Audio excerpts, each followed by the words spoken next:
Sa wakas, wal na si Goldiana dito at siguruhin mo na di na siya makakabalik. Oo, hindi na talaga siya babalik.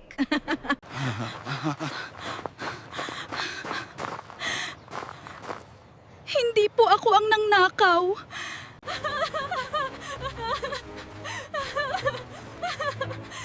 Goldiana, sandali lang, huwag kang tatakbo. Hindi po ako ang nangnakaw. Hindi po talaga. Wala po akong ginawang masama. Wag po, hindi po ako! Bakit ginawa mo yon, Diamona? Nakita ko ang lahat at tunay na walang kasalanan si Goldiana. Patawarin mo ako, Diamond. Ang hirap maging mahirap. Wala akong boses para ipaglaban ang sarili ko. Kanina pa ako naglalakad at sobrang init ng panahon, hindi ko na kaya at hindi ko na alam kung saan ako pupunta. Panginoon ko, anong nangyari sa batang ito? Buhay pa kaya siya? Huwag kang mag-alala, dito ka muna magpahinga. Salamat po. Kain ka muna ng mainit na lugaw, baka gutom ka na.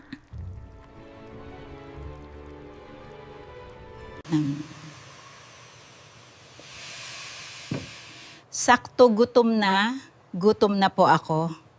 Pinalayas po ako sa bahay namin. Sinabihan na nagnakaw ako. Naniniwala ako sa'yo na mabait na bata ka. Nasaan na kaya si Goldiana? Simula nang nawala siya, ay naging mabigat ang pakiramdam ko. Tutulong po ako sa abot ng makakaya ko, Lola, hehe. Maraming salamat, Apo.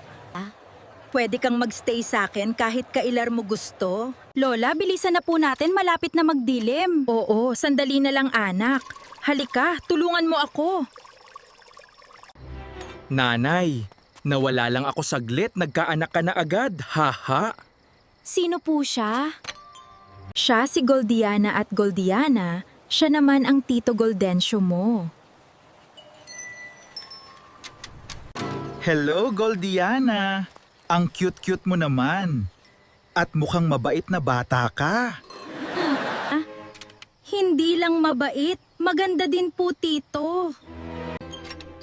Hindi mo na ba namimiss ang mga magulang mo? Goldiana, Namimiss po. Pero si Mama lang kilala ko. Si Papa ay hindi po. Dahil masipag ka, ililibre kita nito.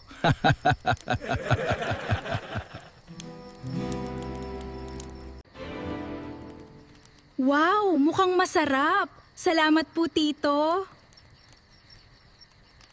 Pamilyar ang kwentas na ito. Paano napunta sa'yo to, Goldiana? Sino ka ba talaga?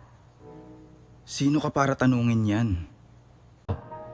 Kung gusto mo pa ng part 4, mag-like, follow, share at comment ng part